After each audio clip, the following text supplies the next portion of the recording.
Hello, back with Telltale. I'm Greg, I'm Emily. and we're going to talk about one of our latest reads, one that I never read before. I She had read it When I was before. really little. Actually, I had it read to me when I was Okay, very young. wow. So I had to In her reread cradle, it. her mother's standing over with the thing going around, reading Out of the Silent Planet.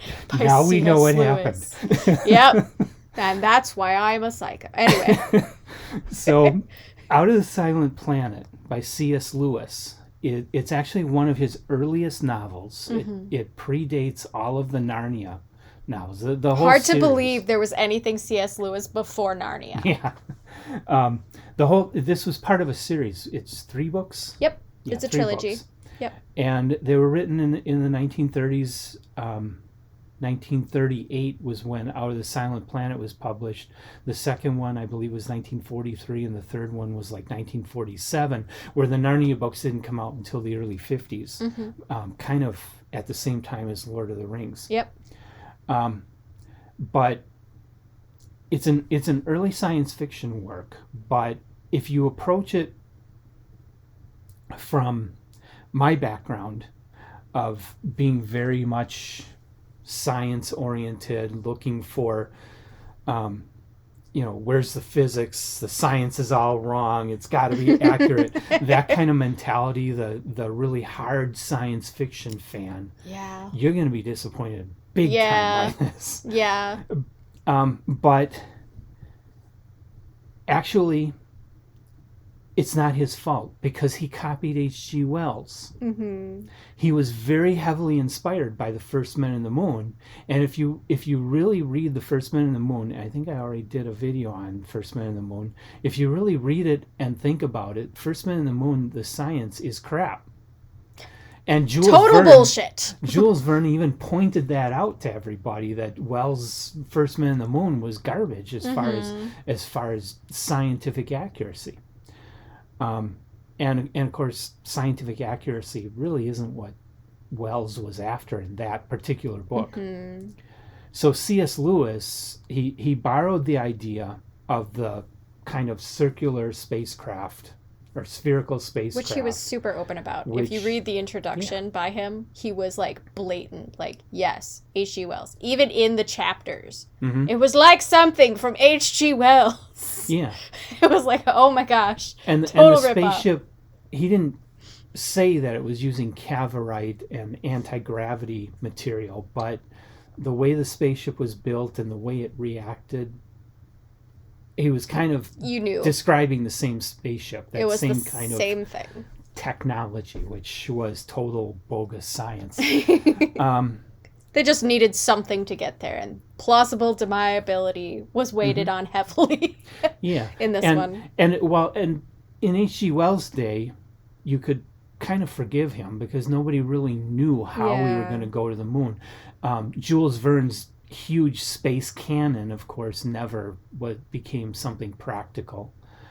But by the time Out of the Silent Planet was written in 1937-38, Robert Goddard had already shot off a lot of rockets. His experiments with rocketry started existing. Started in 1926, and he wrapped up his experiments in 1941. So by that time, everybody in the science fiction magazines was writing about rockets. C.S. Lewis chose to ignore that. So he was not writing science. If you approach this book as science fiction, you're going to be totally disappointed because it is not that. It is science fantasy. It is about as scientific as Star Wars, but it's just as much enjoyable. Yes. And so with that, I will let you do the synopsis.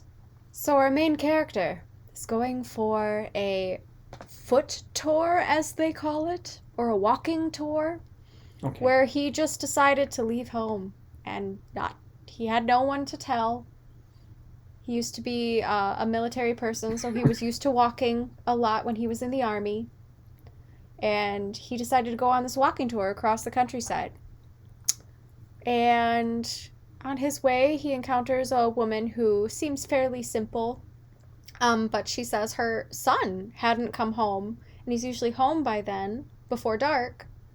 And he's been serving at this house not far away.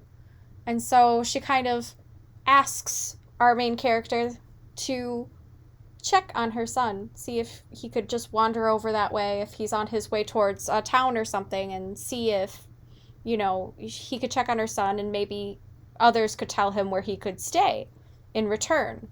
So he goes and he finds these two gentlemen who are trying to shove this boy into a shed.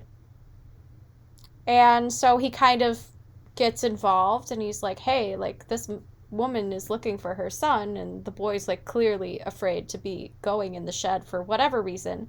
Then he realizes he knows one of the gentlemen as his least favorite colleague from school back in the day. So they say, oh, well, why don't we just have you come in for a drink, rest a while, sit down. And then they drug him. And then he wakes up in a spaceship.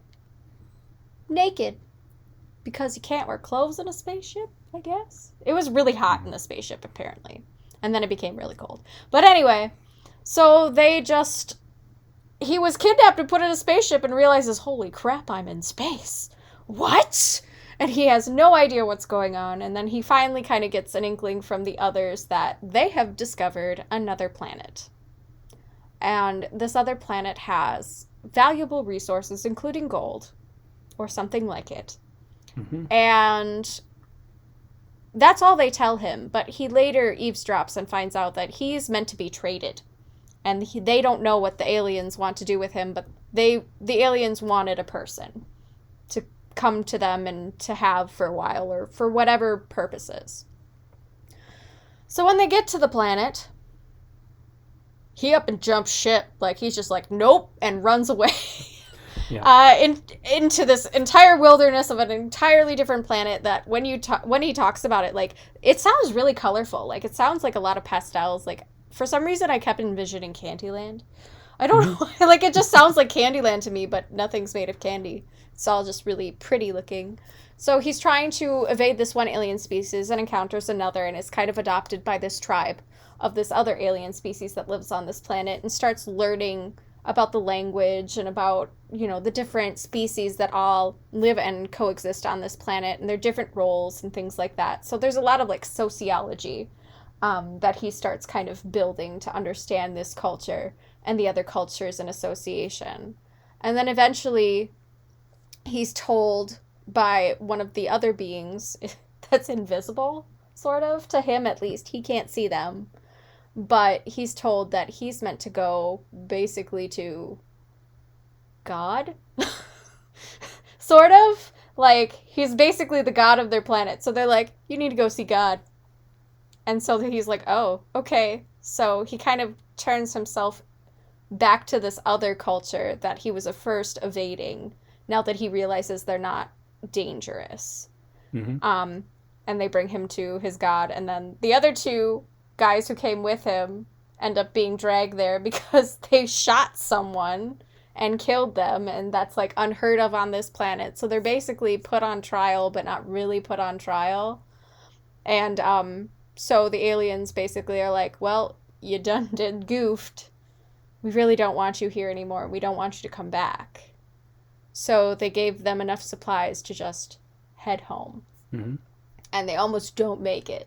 Mm-hmm. Because it was such a limited amount of supplies. So there was concern that they were going to die in space and not make it if they didn't start making good time. Mm-hmm. And then they get back to Earth. And he wakes up in the spaceship, which is also going to explode after a certain point in time. So if they didn't make it back, they'd either die of suffocation in space, or the ship was going to blow up. So he wakes up in the ship. No one else is there. The ship's, like, in the middle of nowhere. He hightails it out of there and just makes it out of there before the ship explodes. And that's kind of where the story ends. But at the end of the book, there's a series of letters between C.S. Lewis as an author and the main character, trying to describe circumstances on this planet. What was the planet's name? Landria? Oh, no. I can't remember now. It was so long ago. the planet was, it's actually what we call Mars, but they Yeah. had their own name for it. Yeah. So it's basically like he's trying to describe more of the sociology and more of like the rugged land and stuff between C.S. Lewis and himself, making it seem like C.S. Lewis is writing this as a fiction, but it's not a fiction kind of thing.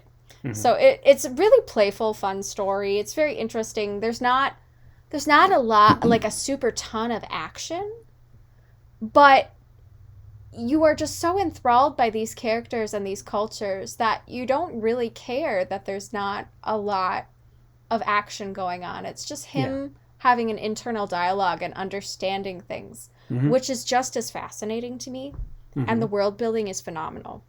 Yeah, it's a much more fleshed out world and society and cultures than what you get in The First Man in the Moon, which of course this book parallels that so closely. Even to the part of at the end of First Man in the Moon, Professor Caver stays on the moon, but the other guy comes back to Earth, and after he lands, some people take him and are going to give him a meal, but this kid goes into the ship and opens one of the windows, letting the Cavorite activate, and the kid in the spaceship go off into space, never to be seen again, because there's no way you can recover it now. Yeah.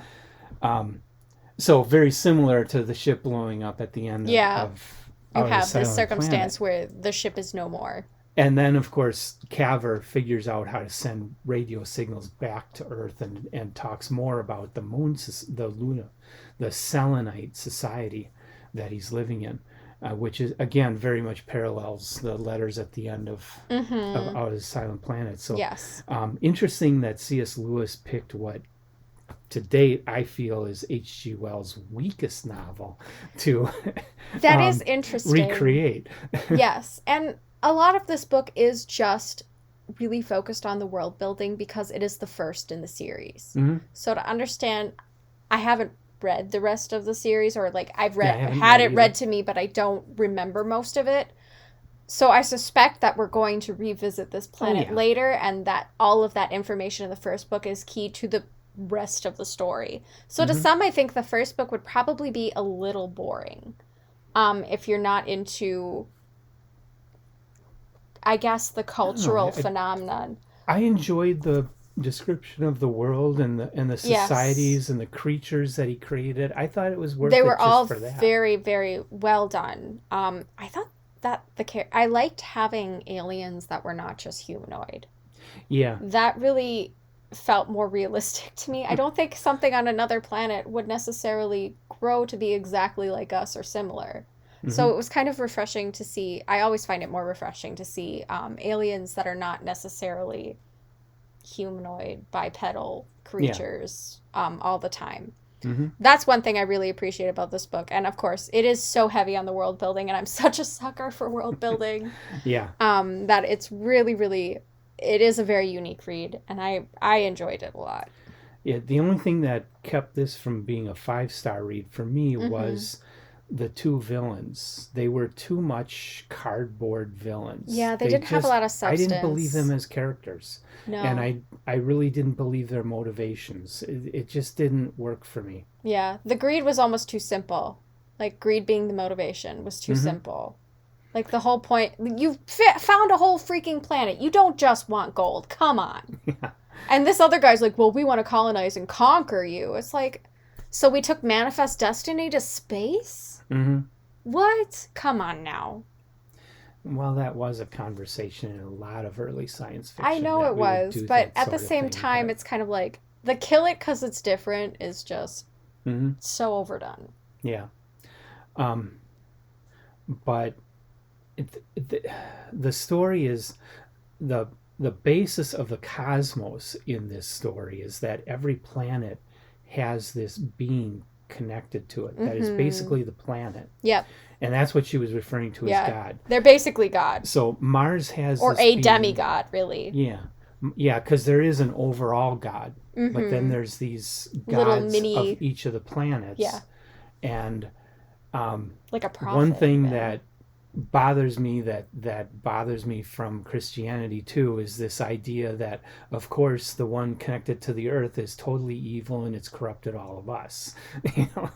Yeah. And everybody else is these pure, perfect beings on all the other planets. And it's like, oh, everything lives in harmony and stuff that like bad. that. But that's the thing, like, even in, it doesn't even work out that well, because C.S. Lewis also says that there used to be wars on Mars between the cultures for various reasons, not necessarily the same reasons that humans have wars for, but it was just kind of like, well, then they aren't all harmonious. They're just, and they all live pretty separately.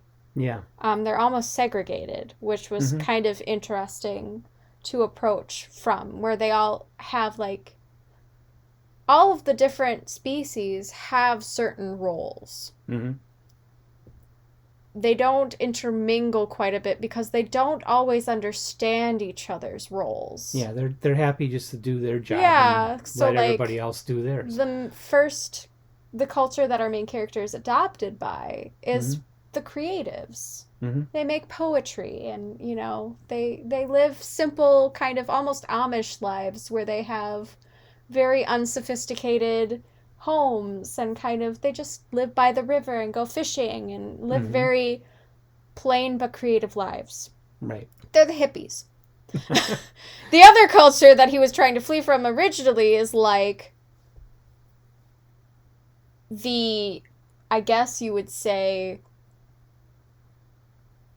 metropolitan. Like, they live communally and they have more of like, they're more analytical. And then there's another species that's like the diggers and the ground builders, like the architects, basically. Yeah. And they kind of all just live separately from each other. And then there's the little invisible ones that work for God. The fairies that work for God. And so you're kind of like, it's interesting because they seem harmonious in the fact that they're separated. And that feels too much like segregation to me. Yeah. They live in their own little communes and don't seem to have a lot of crossover. Like, their crossover is always very cordial. Like, they don't have, people don't murder each other frequently. Yeah, well, because they all have their purpose in life. Yeah, and they're very content with it. But it also seems like the harmony is by separation, which I don't agree with. Right. I don't think that that they should be able to live together peacefully all the time. And not be so segregated, but still be able to hold on to their own traditions and culture.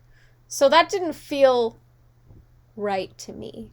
And of course, but I don't get to build the world.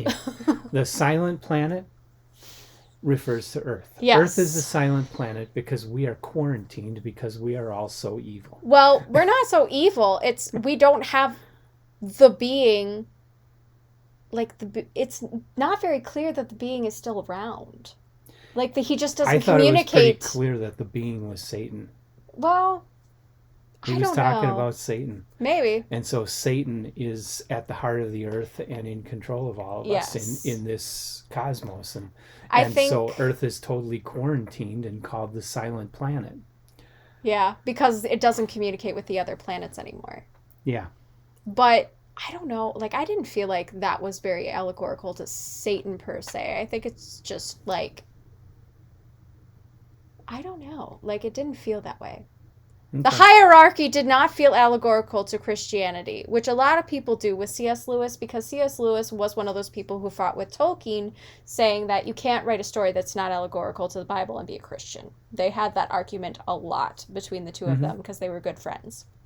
But with this story, and granted, it's one of his early works, so it's probably not as advanced in that idea as the Narnia novels, but this one, if you knew nothing of Christianity and read this book, it would just be a cool fantasy. Yeah, it is a really neat science fantasy. Yeah, I wouldn't even call this science fiction. It really is more of a science fantasy, or fantasy, really, because you don't get a lot of the science. It talks more about the hierarchy of the planet, and so it's more sociology than anything, and a little psychology. Yeah, really, that's all it is. But it's really nice. The more I read, the more I realize that hard science fiction, prejudice where everything has to be accurate to the latest findings in quantum mechanics. It just doesn't matter because these are just books. They're entertainments. Yeah. They're fun. It's a good story. And it's imaginative and it's cool. And who cares if the science is crap? Yeah. Yeah, I think the hierarchy was built differently. I don't know that this was really meant to be allegorical. I haven't read anything that says it is. But I definitely think... it's a great story. When I read about C.S. Lewis, articles on the internet or in books about the history of science fiction, they all say how he's just this diehard Christian and all his books are all Did write a allegorical lot of theology books. You know, so I was expecting something that was basically shoving Christianity down my throat, and I didn't get it. No. And so I've been thinking, well, did I miss something in this book? No, I don't think he wrote everything to be allegorical to Christianity, honestly. I think while he was a believer, I think he was also a storyteller. And I think he just genuinely wanted to write good stories. And maybe, yes, in some places his faith took over and he became a little bit more hardcore with that. To each their own. But the fact of the matter is, I think he did write really great literature. I think this is one of them. I really enjoyed this one. It was about a 4 out of 5, I think, for me. 5 out of 5? I can't remember. It was high up there, I gave it 4, mainly because there are a couple of little sticking points that I thought could have been better. Yeah. But for the areas where this book succeeds, it succeeds brilliantly. Yes. It's a very well done piece. It felt like an art book. Like, my mind was just exploding with the colors and things he was describing. I thought it was fantastic. Just so well done. And when the World Science Fiction Conventions decided to start assigning retro Hugos and went back to 1938, this book was one of the nominees. It was nominated for the Retro Hugo. It did not win. It was beat out by The Once and Future King. Another book I've never read that I think I want to. We'll have to give it a whirl. Yeah. We'll plug it in somewhere. Okay. Which, of course, is a whole series. Once and Future King, The Sword and the Stone. I forget what the others are. I think there's 4 books in it. But they are the... they're the stories that Disney based The Sword and the Stone on. Of course. They're the more popular, modern vision of King Arthur and the Knights of the Round Table. Very cool. We'll have to give that one a try. After Le Morte d'Arthur. Yes. So yeah, I thought this was a really good read. I didn't feel like Christianity was being shoved down my throat, and I grew up in Christianity. No. Like, I couldn't, if there was allegory, a lot of the time, there are like only, 26 basic storylines a story could have, like bare bones: man against himself, man against others, man against outside forces. Basically just recite Shakespeare plays and you'll hit them all. Essentially. And the Bible also has all of those in it, because that is the human condition. You just deal with stuff like that.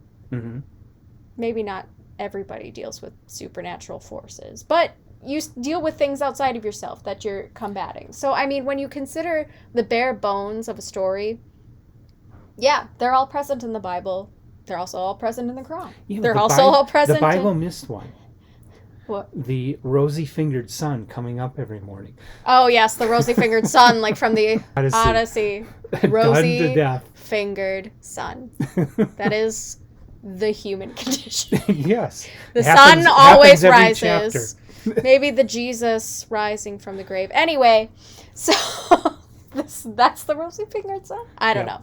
But anyway, yes, you will see things that probably can be allegorical because of the basic storylines that any story can have. Whether it's myth or not, whatever you believe, there are relationships that can be made between those things. Yeah, but I remember there was a book that did that with Star Wars and claimed it was paralleling the Bible. And, you know, it's you can take any heroic and story Aragon and do the same thing. If anybody read Aragon, or at least watched the movie, which was terrible, about the dragons and stuff, boy has his home destroyed. Who was raised by his uncle, no doubt. I mean, basically the whole thing was a ripoff of Star Wars. Whole thing. Because of the basic storylines you can have. And Star Wars mined Joseph Campbell's The Hero with 1,000 Faces. Absolutely. So, I mean, everything is going to seem allegorical or make allusions to things because that is just the way humans build stories. So I see, like, I can see people saying, like, oh, it was probably... And I always thought that was weird, too, like, people reading an author because they know their religion. But, so, like, a lot of people, I don't know, it's just weird. Like, people have a hard time, like, oh, we can read this book because this person was religious. But you can't read that book, which is also about witches and magic. Or yeah, but it's all fiction, guys. Yeah, that's the whole point. Anyway, whole other tangent. I could write a book about that. But anyway, I thought that this was a really good piece of literature. I did not see anything allegorical specifically to the Bible, just the general storyline a person can have. Well, it makes me feel better. I wasn't missing anything. No, I don't think you really were missing anything. I think this was just stupid. No. I don't think you were missing anything. I could see points where it could be allegorical, but I don't think it was really strong. Okay. Or intentional even. Yeah. Could have been, but I'm not C.S. Lewis. I don't get to decide that. I get to decide what I liked, and I liked this story. Yeah, and, you know, when you compare it to other science fiction, science fantasy written in 1938 and even into the 1940s, this is pretty typical. What you'll find in Planet Stories or Super Science Stories. You know, this is a great book. This was really well done. So 4 out of 5. Not a full 5, but still really entertaining. Still makes our list of the greatest. Yeah, it's still on our list. Because, I mean, it was good. Fun. It was a really fun adventure. So, I recommend it. I think it's great. I can't wait to reread the rest of the series because I can't remember most of it. Perelandra and I forget the third one. I'm looking at my bookshelf because it was over there. I just had it. Perelandra is Venus. Yeah. And that's another. I should make that point. This book felt like a book in itself. Yeah, it was really good standalone. I sat back and thought, well, he wrote 2 other books. How are they connected to this? This is just a complete story. It's over.